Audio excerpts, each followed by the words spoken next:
Raha tsy henjehina ianao no ny finoanao an Kristy, dia tokony hampandinika anao zany.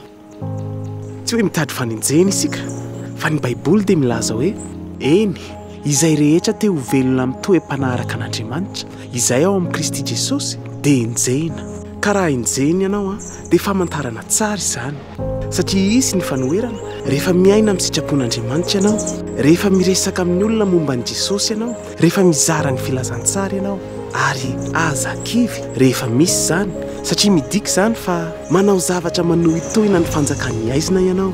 Noho izany, raha kristianina ianao ka tsy henjehina, manombo manao zavatra izay manohitohina ny fanjakan'ny aizina, mivoaha amin'ny faritra mampahazo aina anao, ka zarao amin'ny hafa i Jesosy. Ka rehefa haratsin'ny olona sy henjehina ianao noho ny amin'i Jesosy, dia mifalia sy miravoravoa ianao, fa lehibe ny valim-pitianao any an-danitra.